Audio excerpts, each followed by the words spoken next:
withholding you was nothing, the new girl in town won. No girls and boys were really involved in this whole production, and I was forgotten. White coliseums break out into an open pasture. I lay on the grass and realize I'm free. Yeah. Thank you. Don't get me wrong, I love polyamory, but don't do it. You're serial monogamous. For real, it's fucked up. Okay, so my next poem is also about the same person, and the backstory is both them and I were taking hormones at the same time. That rhymed. And in case you're not queer or trans, that means you're basically inputting, what do they call it, like water turning the frogs day, that kind of thing, but you're doing it on purpose. So here we go. My first love and I, yellow flag iris sunflower child, compared hormones like a research study. My shots from tiny tea-filled jars of puberty and their pills of estrogen autonomy. They admired my bulging penis, peeking from my clit like a nervous mountain, while I admired their swelling breasts, inching apprehensively from baby soft skin. Sex was like an archaeological digging, inspecting ancient artifacts of creation, or rather the building blocks of a superstition we now call man and women. They always do say there are fragments of truth to a stereotype. Thank you. Yeah.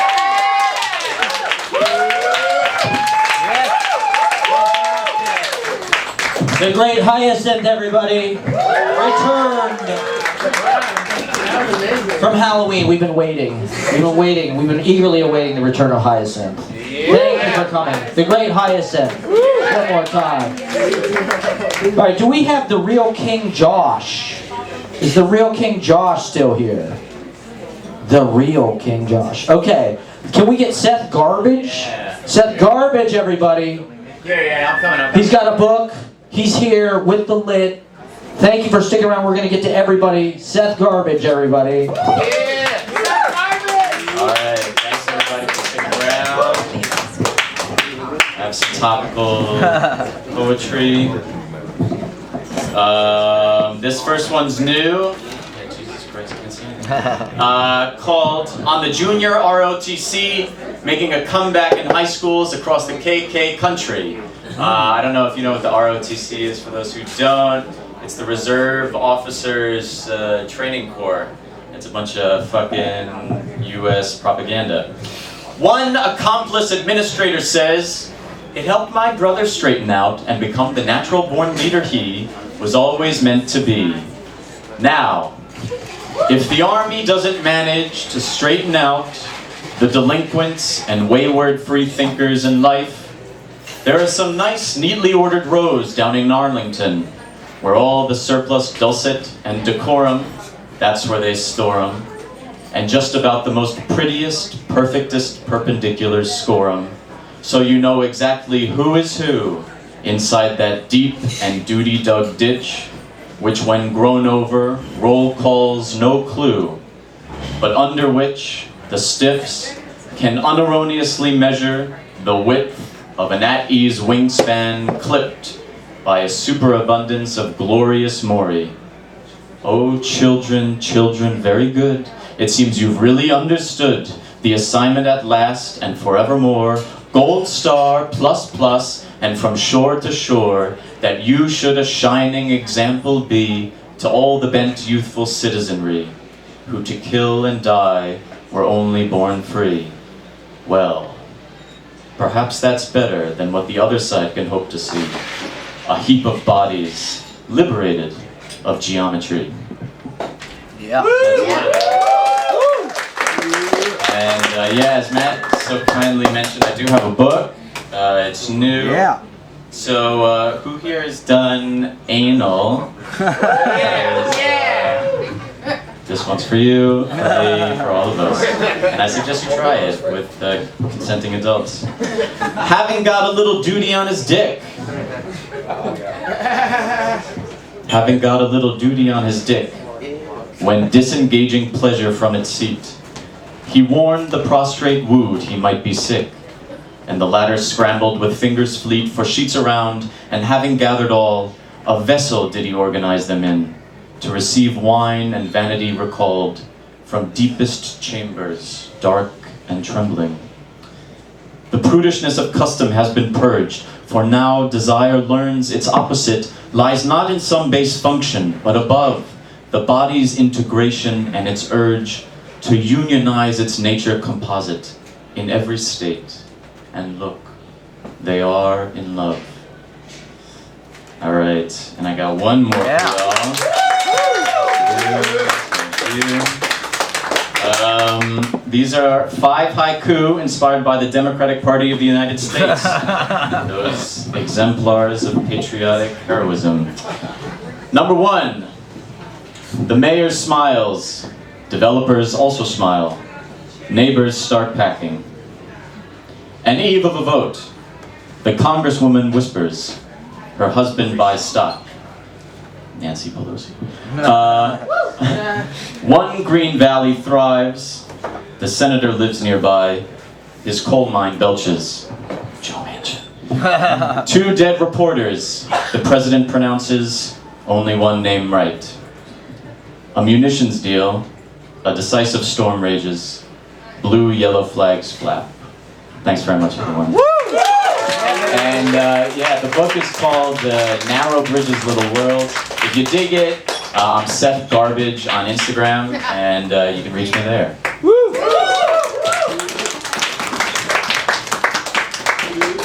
Seth Garbage, everybody, one more time. Yeah. Is Stella the horrid witch here? Stella, horrid witch. Okay, let's get Jason T. Kocher up.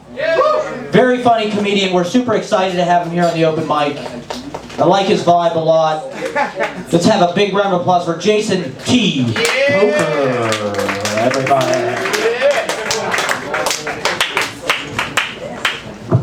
Hey everyone, thank you.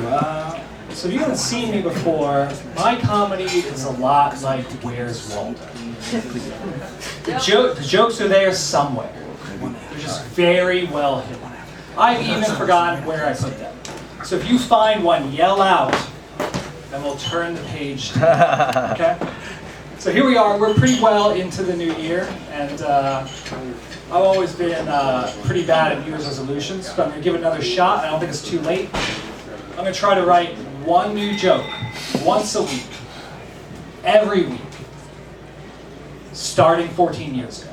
I think I can do it. I think I can do it, and if I can do it, I should have a booming comedy career, starting right about now. Shit. Well, there's always next year, right? Wait, what year is it? 2023? Never mind that. There's not next year. Sorry for that spoiler. What else has been going on? I've been taking a lot of baby aspirin lately. I don't know if that's, you know what? Can I stop for a moment? Something's bothering me, and I kind of want to address it. So, look, I'm a big Matt Proctor fan. I think we all are. Okay. But the other week, he came down to Soho to do stand-up comedy. And, you know, that's one thing. But during his set, he asked the audience, would you like to hear a Jim Belushi impression? Or a Charles Grodin impression? And he asked this to the audience, you know. And, you know, everyone's silent. Except for me. I'm screaming Charles Grodin. I'm screaming Charles Grodin. What does he do? He does a Jim Belushi impression. I mean, can you do that? You know? And what's more, so it's a stand-up club. He's there doing stand-up comedy. And, you know, he's obviously a poet. Can you do that? That's like me, a stand-up comedian, coming here to do poetry. No one wants to listen, no one wants to listen to that. Like, you know, you don't want to listen to me do something like, from the highest hill lies the valley. For all you can see, the sea is still vast. And the question remains, where wasn't it you stepped last? Long and hard, the die long cast, you travel many lands where all the shades of gray. And though you are who you are, still remains much mystery this very day. All the stories, fictions, and fables carried out have left you a man without. My son, what advice can I give you? Look about. I know in the past I've also encouraged your gaze to the skies, the clouds, the wind, your eyes, and all makes us one you try. But today is such... Anyway, you get the idea. No one wants to hear that. No one wants to hear that. Just like it was kind of weird that he came down and did stand-up comedy at a comedy club. That's all I'm saying. You know, it was Charles Grodin transgression aside. Pretty good stand-up comedy. Still. Anyway, where was I? I was taking a lot of baby aspirin, right? Why? No reason. I'm a full-grown man. It's baby aspirin. It's like fucking candy, right? But it got me thinking, like, if we can have baby aspirin, why can't we have baby heroin? Why can't we? I want it. Look, if that heroin's safe enough for a baby, it's safe enough for me. Yes, I'm going to be buying it from Costco in bulk. That's just because it's such good fucking value. You would be fucking stupid not to do that. Alright, you know what, all joking aside, if you are interested in scoring some baby heroin, look, I know a baby. When you leave here tonight, you're going to take a right, go 2 blocks, and then the first alley on your left. Now, in that alley, there's going to be a lot of fucking babies. You're looking for Franz. He should be the only baby with an eye patch. Franz can get you some baby heroin. Even the first best hit in arm wrestling. But look, don't underestimate Franz. He's a tough fucking baby. He's seen a lot of shit in his life. Well, half of a lot of shit. Eye patch. Alright, I'll get Jason T. Tucker. Let's hear it for Jim Belushi.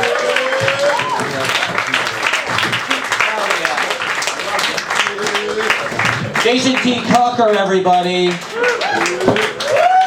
He loves my Jim Belushi impression. He's lying. Stay to the end of the show, I'll do the Grodin. I'm doing the Grodin, I'll finish with the Grodin, okay? Yeah. That'll be a treat for everybody. We've got some hot acts.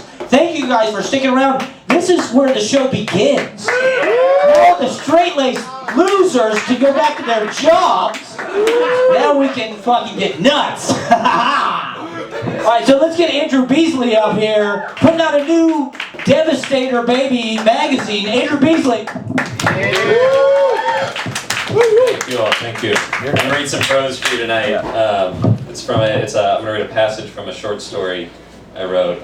Where we're going to pick up in the story, the narrator, who is not religious, has been sent on a mission trip with a local Protestant youth group, and while there has developed a crush on the pastor's son Charlie, and made an enemy of the youth group's queen bee, Sarah. And we're going to pick up kind of on the final night of the trip, just after we've discovered that the reason he's on this trip to begin with is that his parents caught him in bed with a guy from his school. A mission trip with the local Protestants was the quickest option my parents found to hopefully inject a bit of Christian morality into their son. They were too ashamed to risk others in the Greek Orthodox community finding out, and so they turned to the village Presbyterian youth group leader, Matt, for help, wielding a guitar and deep knowledge of testaments both new and old. Charlie finished writing in his notebook and looked up at me, flashing a smile and leaning back against the concrete wall. I tried to sneak a sideways glance at his arms. Scrawny though they were, the contrast between the light blonde hair along his forearm and tanned skin, browning after days in the heat, made something in my stomach twist. Matt began strumming quietly on his guitar at the head of the circle, a rotation of 3 major chords that seemed to cast a spell as, one by one, we all fell silent. Matt began reciting Bible verses from memory. Jesus got up from the meal, took off his outer clothing, and wrapped a towel around his waist. He poured water into a basin and began to wash his disciples' feet, drying them with the towel that was wrapped around him. Sarah stood up next to me as Matt spoke, as did a few others from around the circle. They each walked to the center of the room and picked up a large basin, a pitcher of water, and a towel. They stood there, their backs straight and heels together, their posture implying the weight of their responsibility. I looked at Charlie and rolled my eyes. He smiled and leaned over to nudge me with his shoulder. "I love a show with audience plants," he said. I nodded and faked a laugh, but all I could focus on was the patch of skin where his shoulder had touched mine. "Now don't worry," Matt continued. "We won't be taking off our outer clothing, but we will be taking part in a ceremony that goes back to 1,000 years, one started by Jesus himself."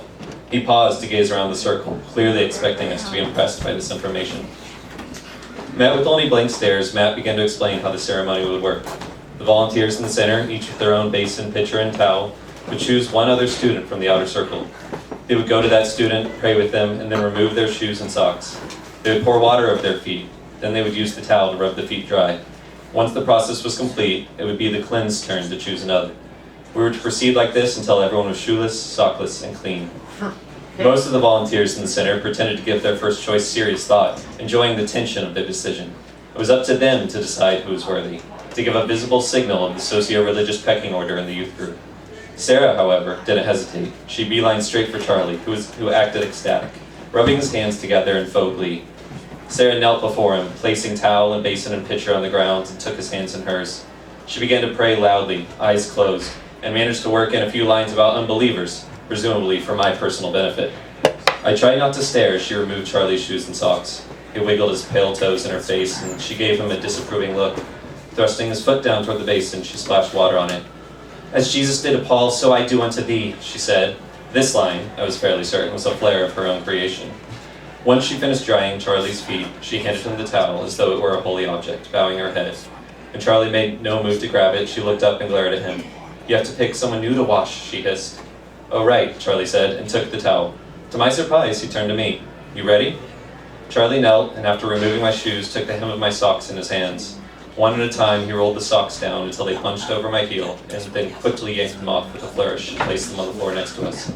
Lifting my left foot and holding it over the basin, he took the pitcher from Sarah and began to pour the warm water over me. His hands were hot, and I could feel bumps where blisters were forming along his fingers. As he rubbed the cloth over my heel, I let myself daydream. I imagined Charlie sitting up, placing his hands on my thighs and leaning forward to kiss my neck. I imagined Sarah's shock as he kissed me.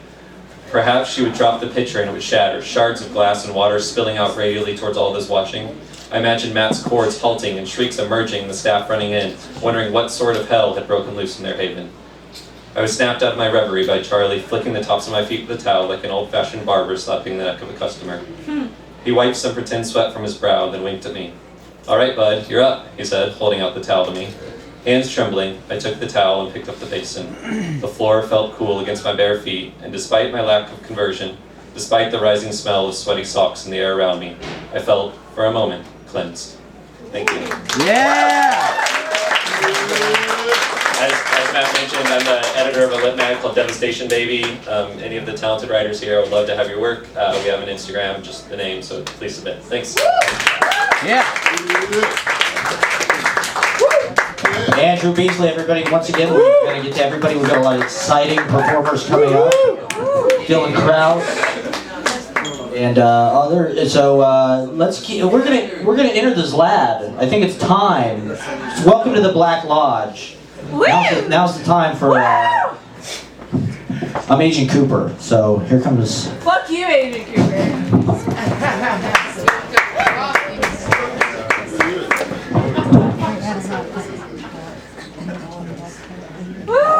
Okay.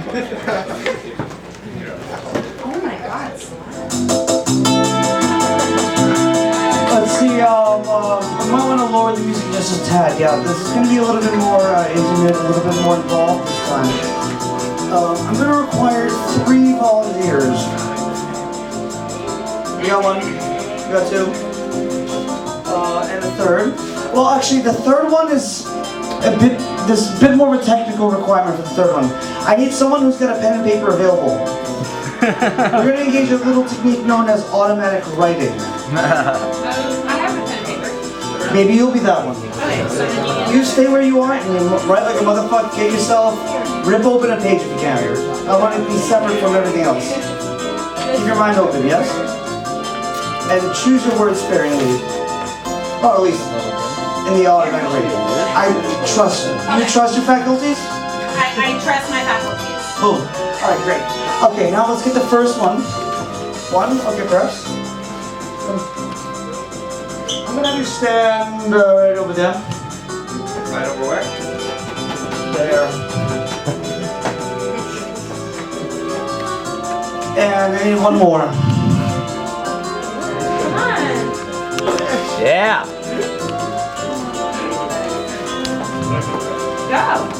Now make sure you solid surface. Woo! Okay, great. Now I'm gonna have you come up here, up on the stage. Let's move these out of the way. Yeah. Actually, you know what? You're probably gonna need the microphone more than I will.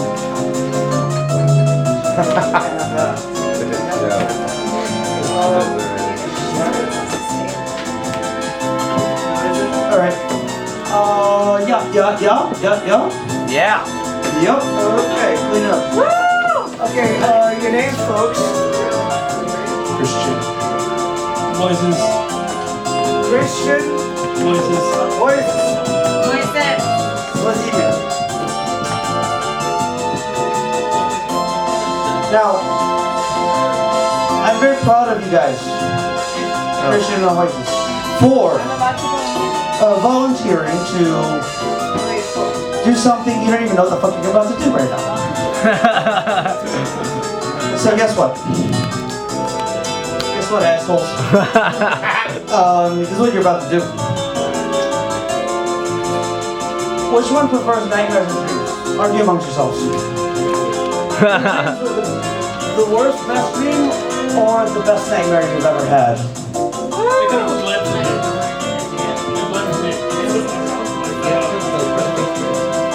Who's better at speaking backwards? Those of you who wants to move forward, speaks backward. You speak backward. You speak forward about your best nightmare. You speak backward about your worst good dream. Oh no. We're the What Black do I Lodge. Speak backwards. do? What do I do? Right. Right. Speak backwards. Go slow. What's happening? I once thought my father was Freddy Cougar. All slept So, like a bunch of Freddy Cougars walked up, down the street. good 8 times. And one of them came up to me. Walk, took, long eyes. And he was like, "Don't be afraid." Walk, long, took eye. He ripped off his mask.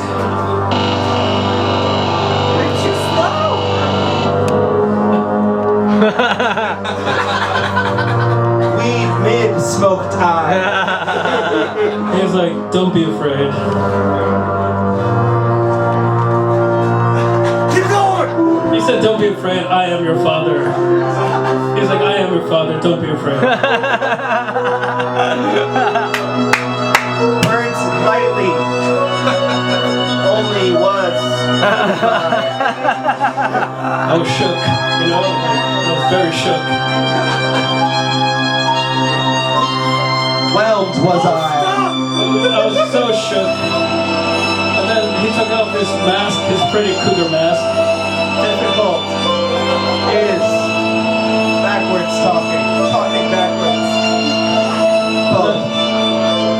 I realized that I shouldn't be afraid of Freddy Cougar. Because Freddy Cougar is my dad. Alive was grandfather of mine. And then I didn't know how to deal with that. Like, you know, should I be scared of my father or Freddy Cougar? I don't know. Day regular was it. But, you know.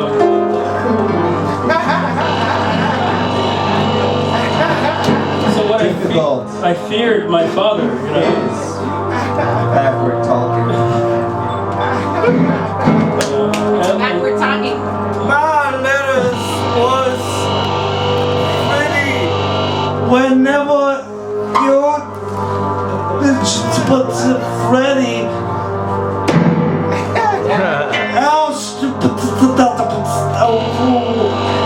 Wasted. Cracked. Us now smoked me. Leather. Damn. Solemn to the Lord. Not the time.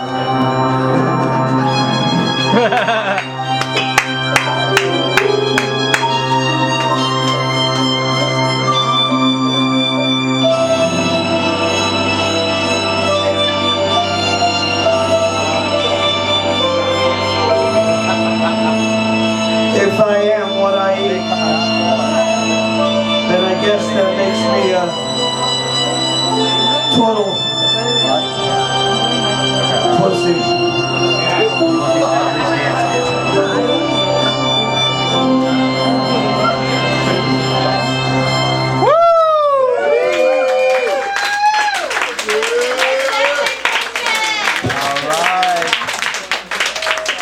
That's good, right? Glad everybody. Thanks very much, Chris. Great purses, motherfucker! Entering the slab. Are you ready? You want Audrey's dance music? Okay. Edward Pankoff. My beach friend and my Edward Pankoff, everybody. Taking us to the Black Lodge, to the secret room with the backward talking. He's doing a party February 15th, I think, so stay tuned for that. We're going to continue the Twin Peaks motif. Ashley has been waiting patiently all night. Ladies and gentlemen, let's have a big round of applause. She's going back to school tomorrow. Audrey Horn. Audrey Horn, everybody. Be careful up there. Hi, isn't it too dreamy? Yeah. I have a couple poems to read. Woo! First one is called Thanks. It's spelled THNX. yeah. That's how my ex-professor always spelled it before we weren't allowed to talk anymore. I need a girlfriend who'll feed me croissants, but all I get is James Franco. Wannabe comedian, self-proclaimed poet king, who live streams once a day and pretends he's my soccer coach. Tells his friends I'm in high school, I'm unhinged because I want to date him. I won't be disposed like all the other 20-year-olds. He knows I've blocked on Instagram because he's my midlife crisis. I have the screenshots to prove it. This one's called Eviction Notice. I once held an earthquake in my bare hands, but you were not my genesis. The contention is a bit until it isn't, and I'm sleeping on your futon when I should be in class. I'd rather suck your cock than let you enter from behind. I boarded the church gates and brought my own refills to the Chelsea Hotel. I grew up kicking soccer balls at Thomas Wolfe's plaque. Are you gonna fact check my tweets? I love staring at your 99-cent Storefish socks when you sleep. I'm unfinished repetition, street level urgency. I'll take my recession poetry for breakfast, along with my B12 throat spray. Alright, I have another one. It's called. Breathe, Ashley. I don't know what you guys want to hear. I'll read Random Rules probably. Hold on.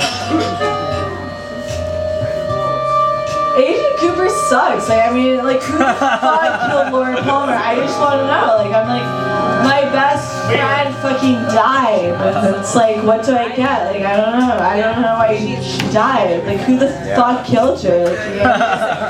Like, No, it sucks. I'm kidding, I wasn't even friends with Laura Palmer. I'm Audrey Horton. This one's called Random Rules. Our neighbor tore down identical houses. I scrubbed the bottom of the pool with gelatin and ginger ale. I vomited up a prophecy at a dive bar, inhaling hot dogs. I quit smoking for the 112th time. I lost my liquor license to the tambourine player who found ambition in a tropical fish tank I broke when I wasn't high. Whatever. I was waving a hand at an orange tree, eating slugs in your backyard. I divorced myself from 8 balls and biblical names. I was told I was too young by a man who wouldn't let me see his eyes. People have lives. What can I do about it? Like, where the fuck are Ian and Noah? I should call them right now. Mayor, where the fuck are you? Laura Palmer, is she even dead? I don't know. Is it a conspiracy? I think not. Mayor, where the fuck are you? Where are you? Oh yeah, where's Laura Palmer? Holy shit. Hi. Oh my fucking god, y'all haven't seen you in a while. You're dead? I'm not dead. You're not dead? Oh, Guys, this is it. Laura Palmer is live. Laura Palmer, everybody. Thank you. She's alive. Yeah. Alright, Still So I alive. never actually read out loud because Good it work. scares the shit out of me. Great work. But I write things sometimes. And this poem is called Brain Dead in a Passive Way. Weirdly, calm and anxious at the same time. Under golden hour, there's blood in my mouth and it's pooling like I'm in heaven already. But what is there left to describe? The way orange skies wrap around us like nostalgia and an aching for memories never made. The beer-coated blur of ones we did make or half made in the half-blue dark of impending winter. I don't revel in being fucked up like it's glory, but I do scoff at other people's ignorance. Smoking cigarettes out the window, whiskey coffees like we're 18 again, sunlight hitting sweaty cheeks. I turn down the seminar and I open my legs. Devout to the religion of what I can reach out and touch. I hadn't left the apartment in days. I think it made me sick. I've been reeling with a burnt throat and overbearing fatigue. More thoughts about death and dying and the old song about, is this all there is and how do I get more? And I stopped going to school because I'm made of newspaper scraps more than I'm made of literature. An erasure poem doused in red wine, yearning for privacy to exist in the same space as what is renowned. But mostly, I just want some fucking money. Yeah. We mirror each other when we make love. I don't know if it's making love or if it's a tribute to the love we used to make, but it's bittersweet, it's still special. It's less about love and more about staying alive. I used to think the two were synonymous. I don't know what I think about much as the years pass. I think maybe I jinxed myself wishing so hard for a lobotomy because maybe I'm brain dead in a passive way. Yeah. Brain dead in a passive way. Thank you. Mayor We're all brain dead in a passive way. and Ashley. Let's make sure that they get home safe. Let's get them some water. They're of legal drinking age, okay? Ashley's in the Columbia MFA program. Yes.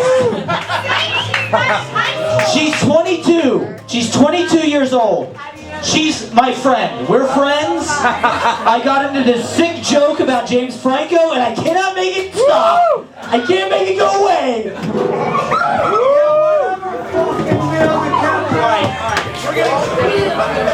We're just kidding. All right. We're gonna keep it going. All right. Thank you. One more time for Ashley and Mara. Let's get Dillon Krause up here. We're gonna get some comedy going. Thank you guys for hanging out. We're gonna have a great time. I'm having a blast. Get some more drinks. Yes, I did. All right. Ashley and Mara.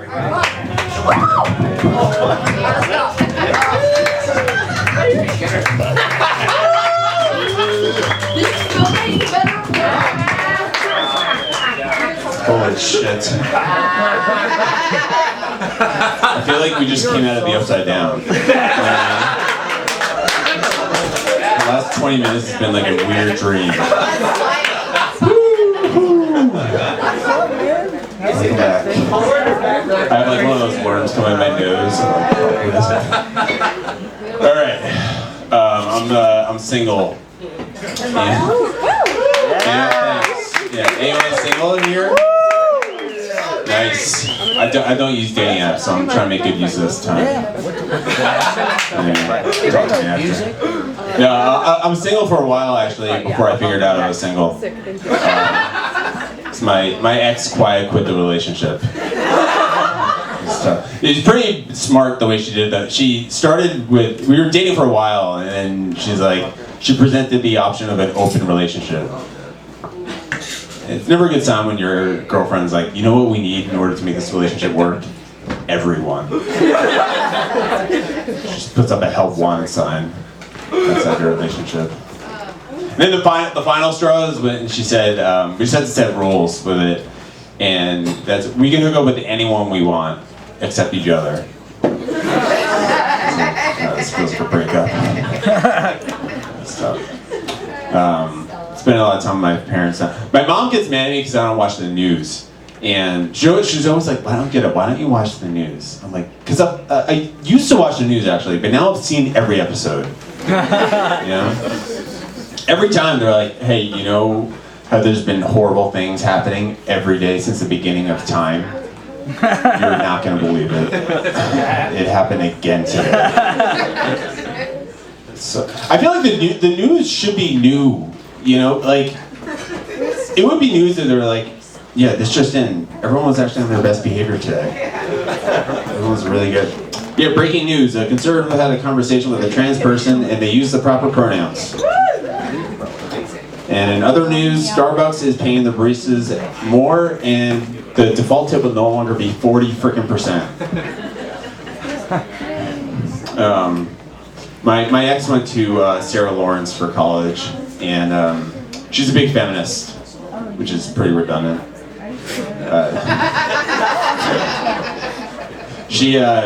It always had me paranoid about mansplaining when I was with her. Like, actually, I figured out the best little like hack for mansplaining, and that's whenever I want to say something to a woman, I just preface it with, "You probably already know this, but," and then I get to say whatever I want. When we first met, she was like, "Oh, so you used to work in finance?" She's like, "I've always wondered, how does the stock market even work, really?" I was like, "This feels like a trap." So I was like, "You probably already know this, but the stock market." All right. Tweaking some stuff. I feel like mansplaining has gotten a lot out of control, though. Like, we were at a movie once, and like 10 minutes into the movie, I was kind of like explaining the premise of it to her. And she's like, "Thanks for mansplaining the movie to me." I was like, "You've been in the bathroom for 10 minutes. You know? It's not mansplaining a thing I say you don't know." I agree, many men do mansplain, but I think we should also agree that it's possible that sometimes some women don't know some things. Is that a stretch? Just some? You don't want us believing that women know everything anyway. Like, we were babysitting my niece one time, and she was gonna make her lunch, and I was like, "Oh, you know what my niece loves?" And she's like, "Can you not?" I was like, "All right." So she's making her peanut butter and jelly, and I saw it, and I was like, "Oh no, actually my niece is allergic to..." You know what? You seem like you know what you're doing. You must know. My sister gets home, she's like, "Why is Charlotte dead?" Because I'm an ally, that's why. What else? I've been binging a bunch of TV lately, and I've been trying to stop because the fact that it's binging, it's clear that it's not good. You know, it's always bad stuff that we binge. It's always like drugs and alcohol. No one's ever like, "Oh yeah, this weekend was great. I binge spending time with my elderly grandma." That's great. I finished her actually.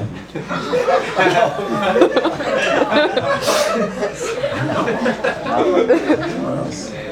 I watched a documentary about the JFK assassination, and like they were looking into who shot him, which it's, you know, better late than never.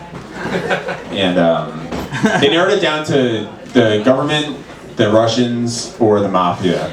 And these they do such a good job of like pulling you in and like I'm on the edge of my seat. Like, what am I gonna do?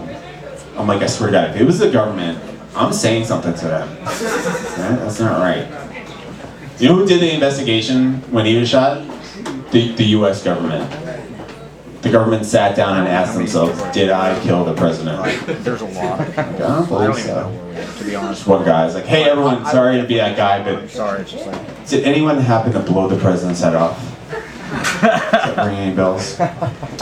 Well, I watched a documentary about World War II too, and do you know Switzerland was neutral throughout the entire war?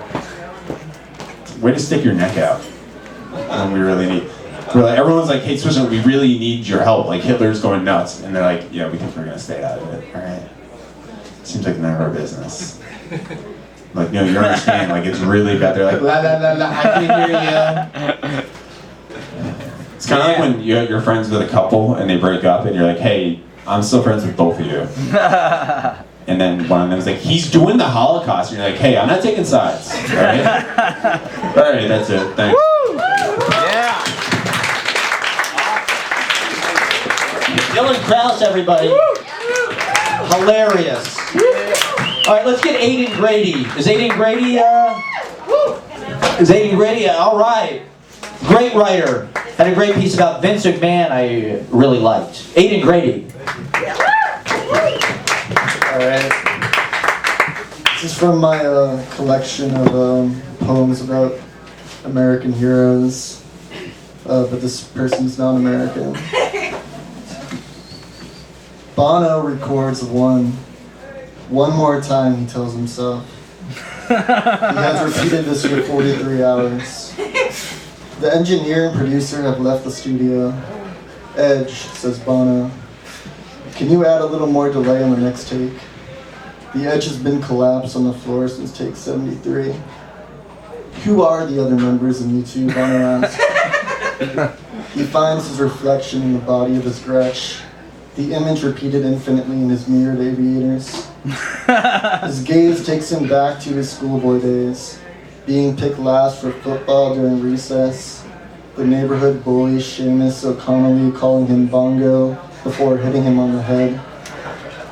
Bono remembers the sea turtle, how the first 20 years of its life are known as the lost years, in which it wanders the open ocean unobserved before returning to its natural shallow water habitat. The artist is the sea turtle who does not come home. Bono has always been alone, Bono says. But one will change things. One is the record that will change things. Deeper in his reflection is his future. He sees himself alongside President Joseph Robinette Biden, a Democrat. Biden shakes his hand, says, "Thank you for making a difference." Bono smiles graciously. Take 186 begins.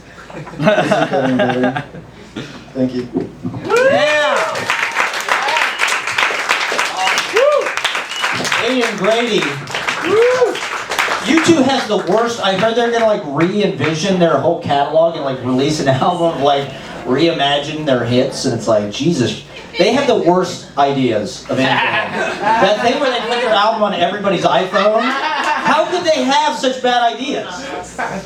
Bono, somebody needs to fucking smack you in the face. All right, let's get Vanessa Frias up. And then we've got Inkeri Lipasti after that. Vanessa Frias and then Inkeri Lipasti. Hello, hello. Thank you for sticking around. Thank you. No, hello everyone. Woo! Alright, oh shit. Yeah. Okay. Alright, my name is Vanessa Frias. Yeah. I go by Deacon McCoy, DECAY-MCCOY. I'm probably not going to use the mic. Yeah. And I don't feel like it. I'm sorry, y'all. Okay, so I'm only gonna take 5 minutes of your time because that's how much I have. And I'm gonna try to do this right here. Hopefully, we'll get it. So this is, I wrote a poem about a woman that I met at a corner. So I named it The Corner. Not creative at all.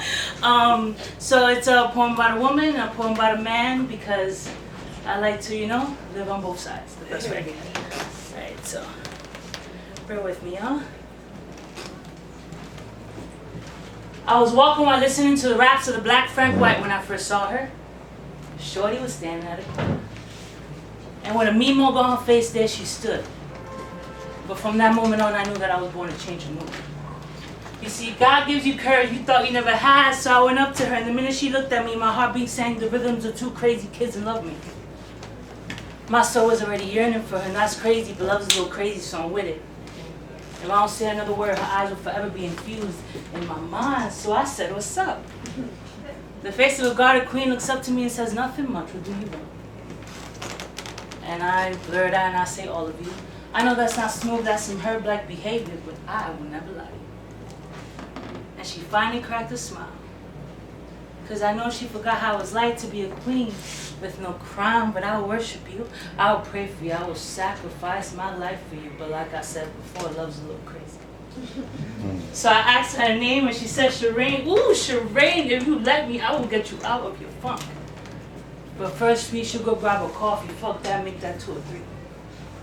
My name is Vanessa, by the way. And I came up to you because I believe I'm a part of your destiny. Thank you. That's one. Yeah. So as beautiful as women are, men are also very beautiful. And men should be written about as well. Yeah. And I had a great experience last year with a gentleman named Clyde. Might as well name be Wyatt. It's whatever, right? So this is called the Rose Gold Guide. Bear with me, I only performed this twice, so hope I don't fuck up.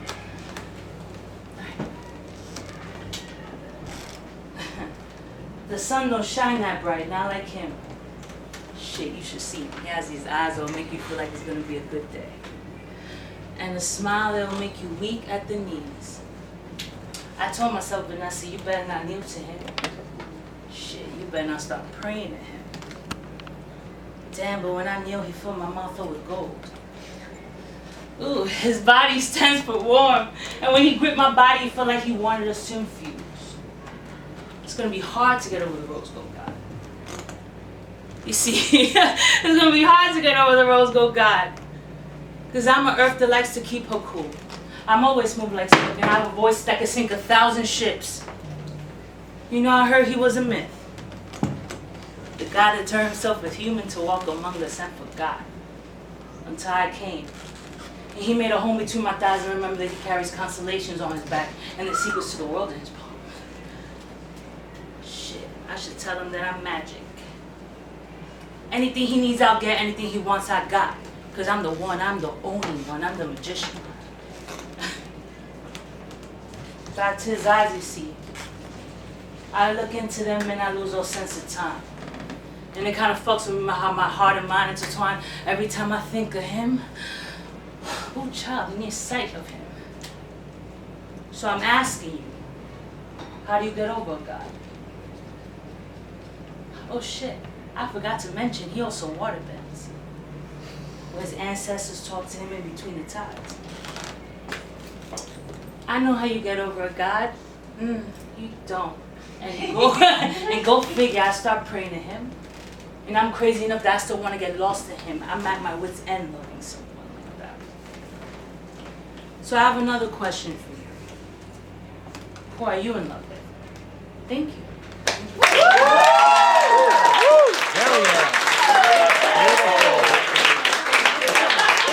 Vanessa Frias, acapella. Beautiful, I love it. Way to use, I love the creative use of the space. Fantastic. Innovative. All right, let's get inkeri lipasti up. Thank you for being patient. I know it's nerve-wracking to sit there. Inkeri lipasti, everybody. Thank you so much. Hi, I'm Inkeri. Can you hear me? Yes, sir. Amazing. I'm here to read some of my poetry. Last week I went to California for the first time, and this was kind of inspired by that trip. The first one is called Beach Actualization. I feel a calming fire ignite. Replace the pitiless underwater beam by a cornucopia of abundance. This is the mountaintop, the gleaming sand at a white, white sunset, a field of strawberries that bends beyond the end of the world, a cup of jasmine tea infused at just the right temperature, not a bit bitter. I inhale the universe, replace misery by sentimentality, by lilac seaside daisies and sweet kisses and the white, white sunset. In these mild, dusty Januaries, warmth comes from within.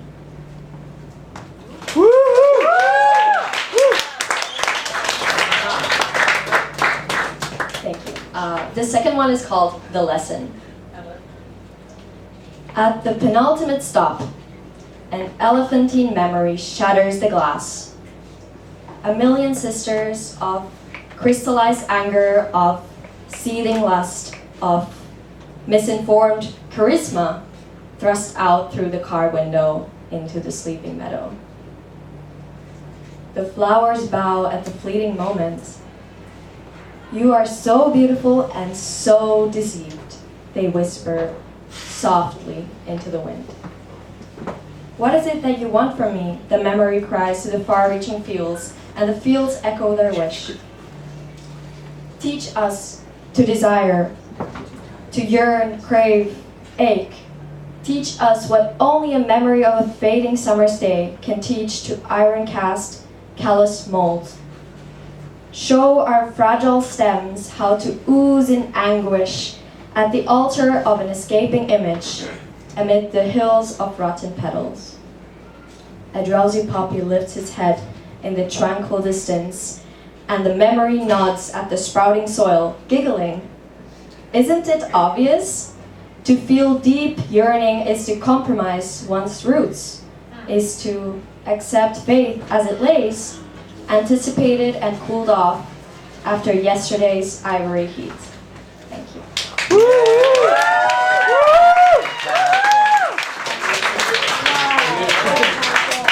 Cherry Lipasti, that was so wonderful. Thank you for sharing that. Is Christian Capadonna still here? Oh, I love Christian Capadonna. Damn. How about Thomas Christopher Eliot? All right, let's get Thomas Christopher Eliot. Big round of applause. Have another drink, why not? Evening, everyone. I was here last week, and I had this poem under review at the Washington Square Review titled Undeniable Poem, and I got rejected. So I thought that was funny. You know, I'm going to read some poems tonight. And thank you all for being here. Let's see.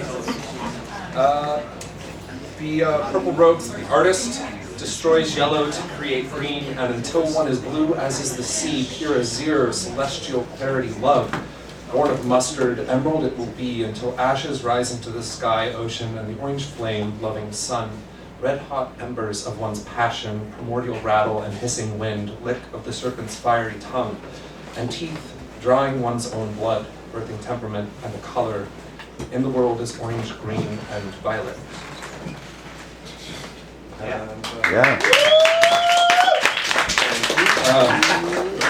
I see echoes of you in the streets, sweaters who whisper like trailing thunder. I smile without possessing you gladly, because our meeting brightened the skylight.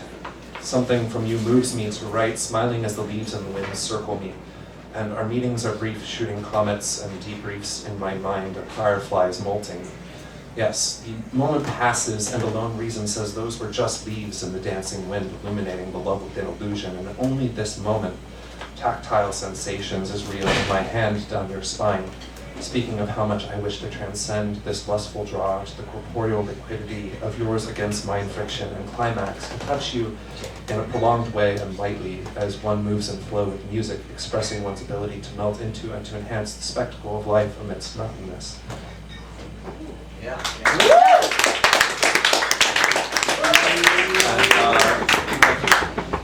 And none in the swift wind blowing straight through eternal springs, valleys, and plateaus high, light showers and rainbows, a sheltering, steady foundation to build upon, ring to ring, as a tree roots toward the sky. A wind howls through mountains, a jagged cries, sturdy sandcastles crumble, sweltering, too close as the tide flares, too warm spring as leaves speak between sun, season, and die. I am one who prefers the perfection. Early spring's sprinkles upon one's forehead, upon a first warm day, refreshingly bled as fruit. I wish to be light, rain, and sun, yet being one and for others a whole tragedy of love, my seasonal soul, I travel rootlessly with love for all.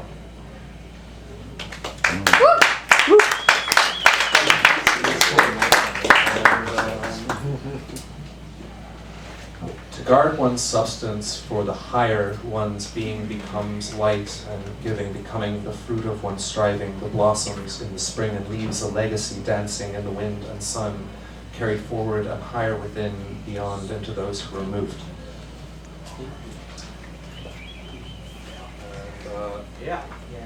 I am a light anchor who would rather see you fly into the light, who burns my skin, just to see nothing less than whether you wish to return to me of your own will lightly, and who smiles light years away. And do I have time for one more poem? Yeah. Cool. Yeah. Thank you.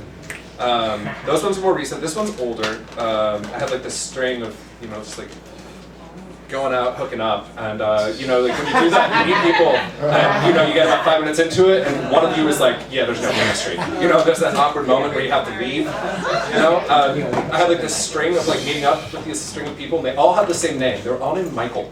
And there was these interactions, like, ooh, no chemistry. Oh, it was kind of funny, and I was on both sides, But sort of this poem. This is chemistry.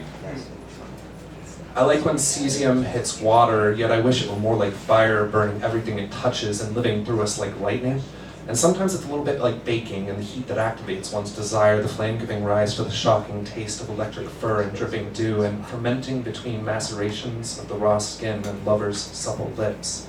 A pressure grows, as does a solar flower whose recurrent petals, molecular minutiae, like a spectacle unfolding upon stage twice, thrice, and beyond, are reborn as bonds form citric lust and mango on one's tongue, the blossoming day's intoxicating scent of passionate frenzy in flowing veins.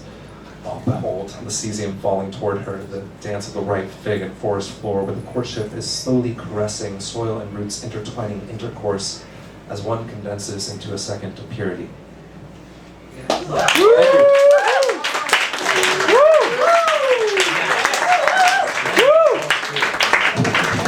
Thomas Christopher Eliot, everybody. Yes. We've got so many exciting performers. I'm stoked about it. I mean, it's only beginning. Let's get, we've got Jason Trachtenberg coming up, then Hannah Walker-Finney. So we've got some super, super talent. Let's have a big round of applause for Jason Trachtenberg.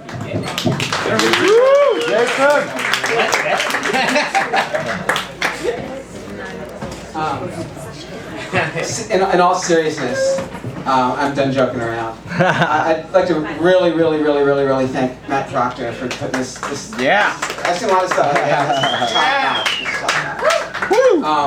And on a personal note, I am now entering into the poetry scene. Yeah. So advice, I'm totally in. I'm in. If you want to talk about the songwriting scene, I can let you know about that, because I know, other scenes around here. So, but yeah, so much in the poetry scene. Let me know. I'm in. I'm going to read one tonight. I have a couple of new ones I wrote at home, but I'm going to start with this one here. Oh, I do have a copy of my book, of course, because you're a poet. You have to have a book, right? Do you guys know Mother Pigeon? Oh. From Union Square? The lady with the felt pigeons? Yeah. Yes, of course. They should get them on the third round of intrigue. Anyway, I wrote a book about her and her life. And she wrote the pictures. I am Mother Pigeon. I have one copy for sale tonight, so whatever. We'll talk. We'll walk. We'll talk. Here's my piece. This is it's the first time I've done this or even like a poetry reading, so thanks. Yeah. I do a lot of music stuff though, so don't worry, not always me or whatever. Yeah. I've even dabbled in stand-up comedy, but it was maybe once every 5 years. I don't know. It's just to do it. Okay. This poem, I'm going to do the one piece tonight, and that's it. You'll know it's coming to an end when I start listing off the days of the week. Then, so don't think it's going to end before then. Do the pre-awkward clap, because it won't be over. Just so they know it's going to. Because a couple times it could end right there, and it probably did, but I went back and kept rolling. Is that how it works? Yeah. Just making sure. Okay. Also, I'm unsure about the last line as well too. I think so I might need to ask. I have 3 options for the last line, and you can talk to me after the show about, or after the whole night about what you think the better last line is. It's not going to like voting, because that never works. The piece is called "To Die For." To Die For, and it has, according to this is a photocopy of the notebook. It has a C mystery verse on the previous page, and I don't have the previous page, so the mystery verse lives up to its name. Okay, "To Die For." I'm sorry, one more caveat. I want to know what it's about. I don't want to be confused. Oh, no. It starts out about performance and like the theater and all that, like how precious my music is and my art, like so precious. Like I can't even like be a normal person. It's like I really need to work on that. And then it goes off into this other stuff. But it's all kind of connected. Okay, thanks. To Die For. To die on the stage in this limitless age, with all of its majesty, pageant, and page. To die on the camera, a cowardly act. There's just no need here now to die there like that. To die in the studio, singing a song. With all this equipment, these sessions go long. To die in rehearsal, a technical run. Try and remember your lines, everyone. To die at the party, right after the show. The backstage refreshments, the champagne, the blow, the quarter of ketamine, nickels and dimes. The poetry reading, that's my way to die. The poetry reading, itself like a book. When one page is turned, I'm going to force this rhyme, the other page stuck. Ugh. Mistaking my wink for a cursory glance. Mistaking the part for the hole in my pants. These pants never wrinkle, they wash and they dry. Just doing the laundry, that's my way to die. To die for a living, that's workaday stuff. The hourly rate isn't great or enough. But there's plenty of benefits, to name just a few. And here are the days you can die if you do. Don't die on Sunday, the church isn't closed.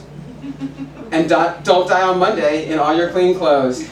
Tuesday's the day when we think what we said, that Wednesday's the day we'd be better off dead. Dying on Thursday, that's a bit of a switch. But don't die on Friday, the traffic's a bitch. Here's what you need to do. Die on the weekend. You get the day off. Saturday, Sunday, the couch, the new cross. One thing's for certain, and one thing's a lie. I have 3 possible endings for this line. It's not my vote. Here's what I got. One thing's for certain, and one thing's a lie. Why do I think about when do I die? Okay. That's choice A. Choice B. If one thing's for certain, then one thing's a lie. Why not write poetry? When do I die? Okay, choice 3 and C is the final choice. I kind of like this one. Okay, because it's a little off, right? If one thing's for certain, then one thing's a lie. Where will it be? On the theater or the stage that I die? Oh, that's right. Yes.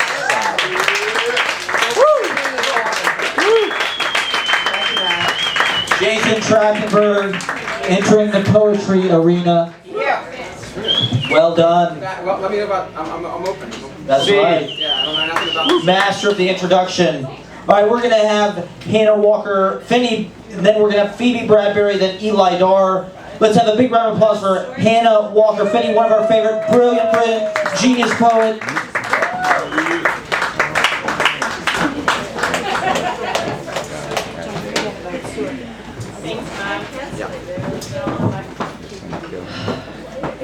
All right, try to make these go by fast. This first one's called Corny Stupid Love.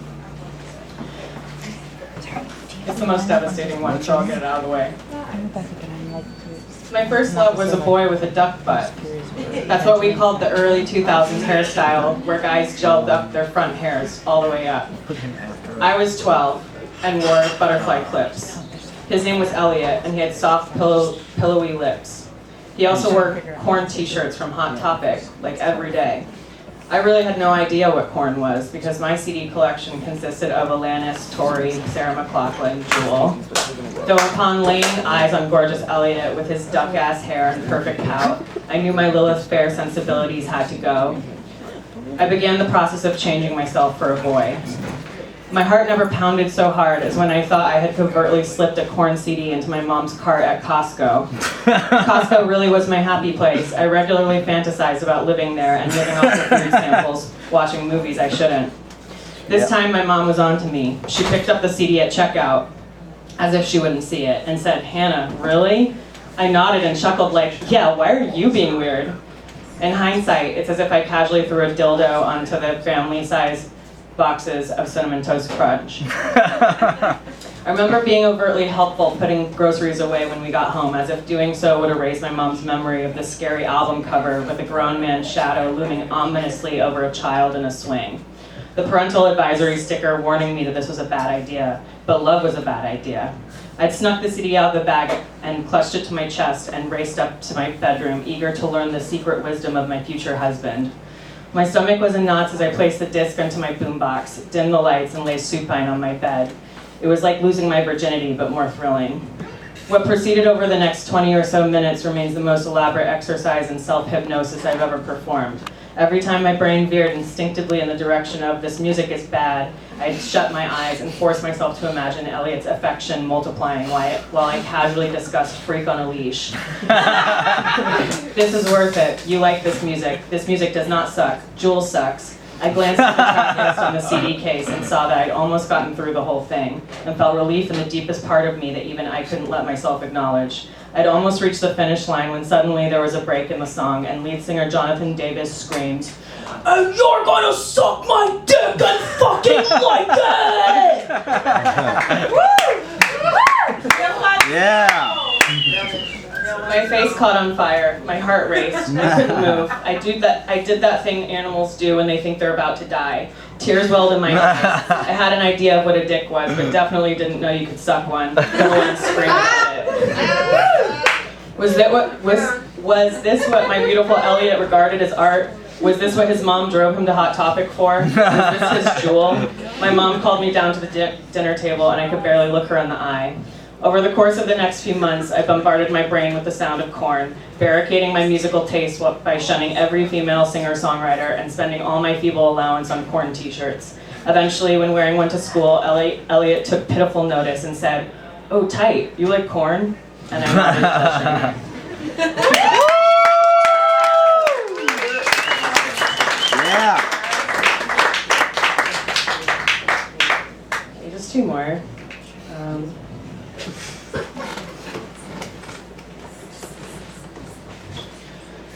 God bless the boy who willfully gazes over my anhedonia today. He expresses again the desire to open my head, as if he's sure there's gold inside, but I can already see him sneezing at the sawdust upon flipping my lid. God bless his bids to crack my protean needs via ciphers sent out like sparks in the dark, the desires I don't dare speak in plain English because that never ended well. I'm not one of those men, he says, and it's his words against my life so far. He's not a father figure nor a fodder figure. I can choose to end this here and pick a side, but to wait in the limerence between a second and third betrayal is like sending dopamine to the brain, like putting tasks off till tomorrow. I daydream audaciously of ultimatums, which is just another lie. I'd sooner waste my time being strung along by him than with other nice, funny men who offer security. I feebly assert I'm worthy of love, and if it's not a hell yes, then it's a hell no, or whatever the fuck that infographic said. I murmur under my breath, "You are a nice girl," an attempt to occupy some hinterland where I am not evil nor heroic, just normal and okay for a minute. I snap the rubber band on my wrist, then drench horrid actions in sad, pretty words. I feel loved when he tells me I need a manicure, so I never get a manicure, obviously. I get on my knee and ask if he would make me the happiest fuck up alive. I decided my self-loathing is nectar, but he just stares in silence, brings me to my feet with care, reassures me that I am in fact a fuck up, like for real. I remember the old crone in my support group who said seeking safety in men is like visiting the hardware store for oranges.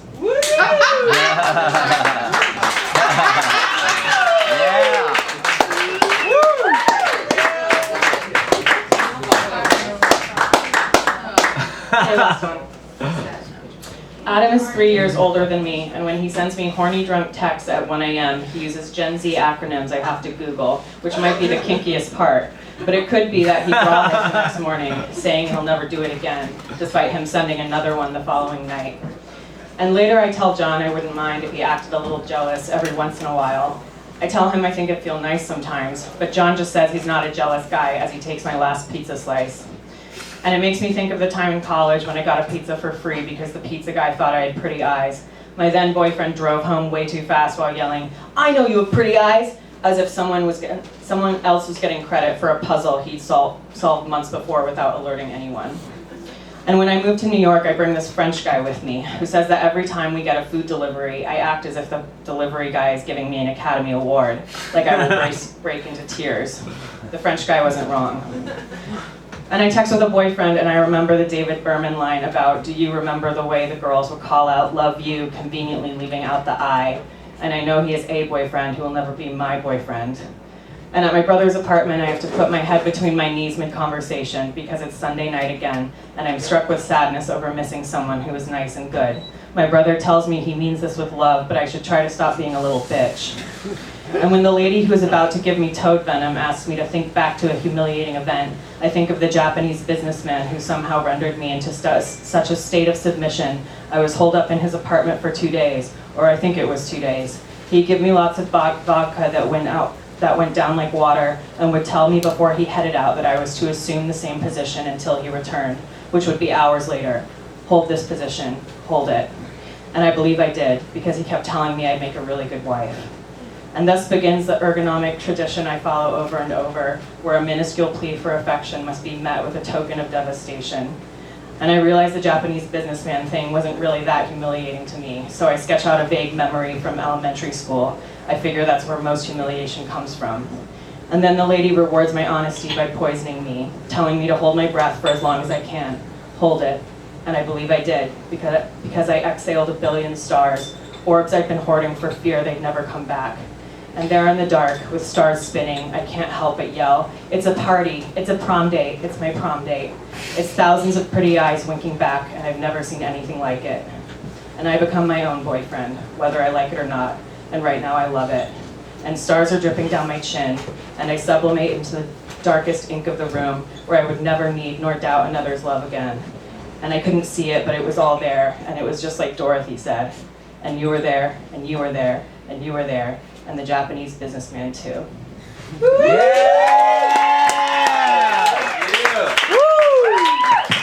Fantastic. Great American writer, Hannah Walker Finney, everybody. Phenomenal. Thank you for coming out. One more time for Hannah Walker Finney. All right, let's get Phoebe Bradbury, then we've got Eli Dar.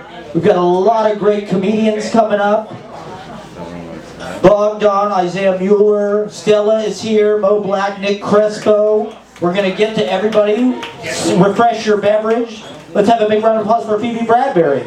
Yeah, Phoebe. I can never do these mics right. Or what do you want to do? Canoe. Someone set this to my height. Oh, it turns out I can. Yeah. Okay. One second. Wait, Matt, was that good? All right. Or is it that solo? Can you hear me? Okay, so just one poem tonight. It is called Unmelting. So many things I lost in my youth. So many precious, soft, rounded moments. Like fat ice cream scoops in an open hand. Melted down by the end of the summer afternoon until just the sugar film remained. Gluing palms together in a sort of prayer, offered in a small voice, in stumbling words of grace. Drawings of colorful people, long legs and fat eyes that could walk off into the world if the songs were sung an octave higher. Fridge dwellers, bottom of desk drawer hibernators, sleepers, in between yellowing grade school paragraphs. These almost possibilities I dreamed through my fingers. Lemonade souring in a glass-etched pitcher, the tree growing heavy with age, losing the ability to bear seeds, still standing. The lizards, salamanders, frogs staying hidden under fat rocks, rough like sandpaper on palms, calloused by playgrounds and climbing pine trunks, red, brown, sandy dusk, moss-shaded, no longer picked up and turned over and inspected for residents. Now I lay under the heavens and inspect the insides, that which I did not create, that sits within me, leading the body on through a cosmic shift, playing the drum of blood and the strong stroke of neuron swimmers, the intensity rising when lips press to a freckled fist, the pounding, pounding, pounding of a hidden place where the lost things did not stay, where they maybe never lived or inhabited, this grown hiding that is not a twin to lying. You must lie there too, studying the meat of you as well. The thick spine and round skull, pounding, pounding, pounding hips in the rush of dance the seven sisters make across their midnight black waters, separated from the tidal currents in the beginning of time. You must feel heavy with your hidden losses. Number them and store what you remember. Forget to mourn the ones already faded by decades of spinning around and recognizing sounds and moving on away from the forest of your youth. What an us we make. What a scotch with one good-sized ice cube and one splash of Polar Spring we make. What a heavy rug and a quiet night and a stirring fire we make. What a humanity we are with our lost amphibians, our soft giggles, our desire to be fused to each other. What a dirty poem, a directed picture, an easy morning we make. Nothing too serious. Nothing the mountains could sing about. Nothing the pebbles would moan over. But it could be a new thing. A fresh bouquet of carrot-topped greens. An us made and not lost, even after the time of making has passed. A soft thing, a precious thing. A rounded scoop of ice cream in an outstretched palm, unmelting. Yeah.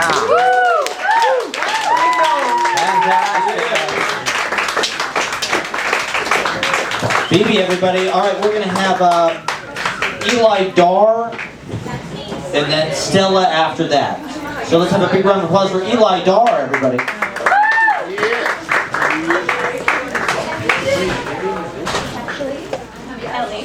Sorry. No worries. It's totally common mistake. It's spelled E-L-I. Should be Eli. I can't see a damn thing up here.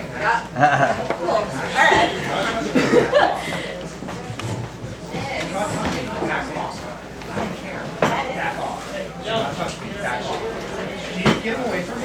I have nothing to plug, and my Instagram is private. And this poem has no title. No, shut up. No. Hey, separate from separate. Get him away. You guys good?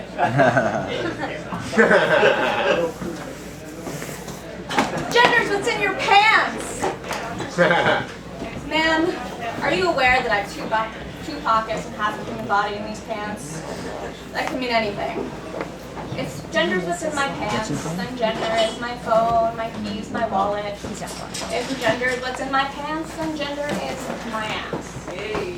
If gender is what's in my pants, then gender is synthetic fibers and cotton. Gender is my legs, gender is receipt, tulips at one time. If gender is what's in my pants, then gender is a dry piece of spaghetti. Unclear if it's raw or was left out for far too long. If gender's what's in my pants, then gender is a playing card I found while passing through a turnstile, face down on the subway floor. Gender's the Queen of Hearts. If gender's what's in my pants, then gender is a fucking crumbled up dollar bill I found earlier today, which is very affirming. If gender is what's in my pants, then gender is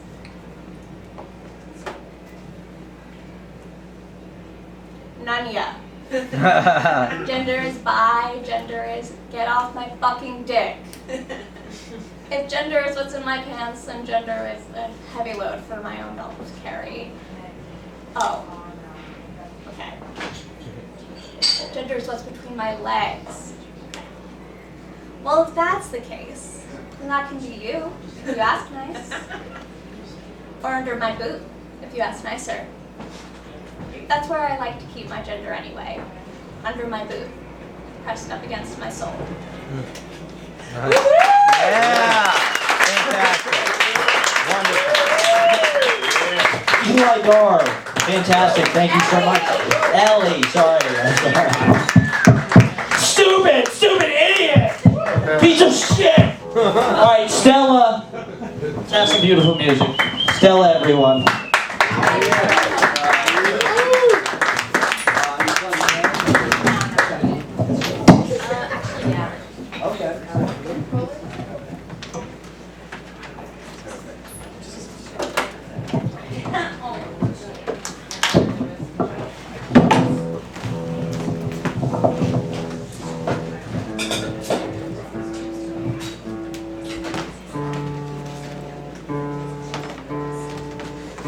Then after Stella, we've got Benjamin Frankenberg, Isaiah, Bogdan, and more.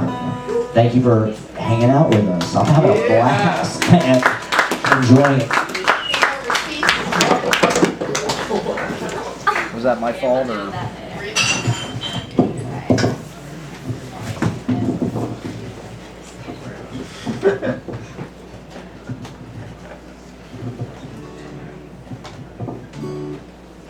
If you're driving into town with a dark cloud above you, dialing the number who's bound to love you. Honey, you turn me on. I'm a radio. I'm a country station. I'm a little bit corny. I'm a wildwood flower waiting for you. My broadcasting tower waiting for you. And I'm sending out this signal here. I hope you can pick it up loud and clear. I know you don't like weak when you get bored so quick. And you don't like strong women cause they're hip to your trick. It's been dirty for dirty down the line, but you know I come when you whistle when you're loving and kind. But if you've got too many doubts, if there's no good reception for me, then tune me out. Cause honey, who needs a stare? It hurts the head, and you wind up cracking, and the day goes dismal from breakfast party to the sign of prayer. What a sorry face you get to wear. I'm gonna tell you again now if you're still listening there.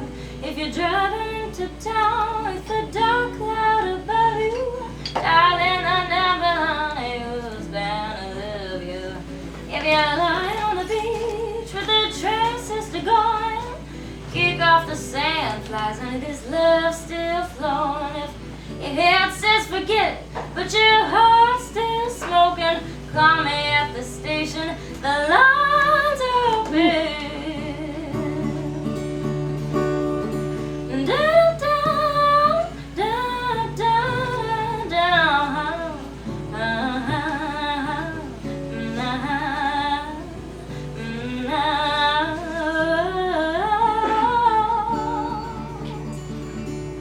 Woohoo! Yeah!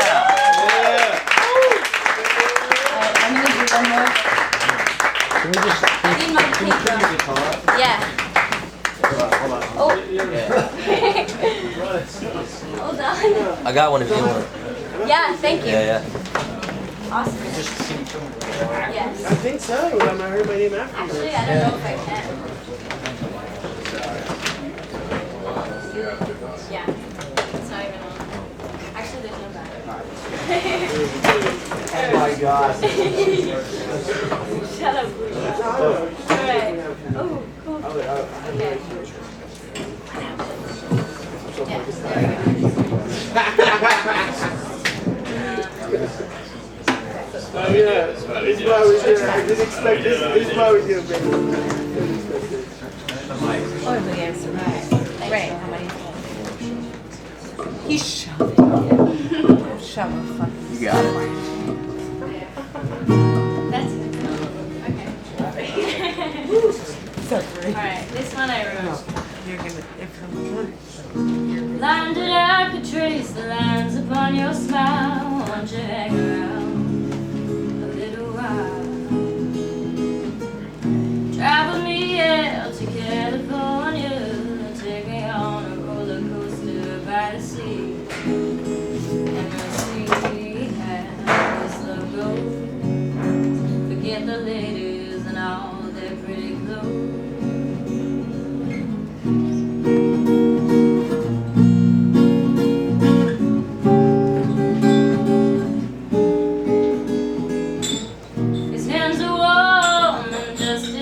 Fathers and his eyes won't bring you any solace. But when he sings a song so sweet and sounding true, there's nothing I can hope to do. What do I do when I'm without you? What do I say to these voices in my head? It's all turning red.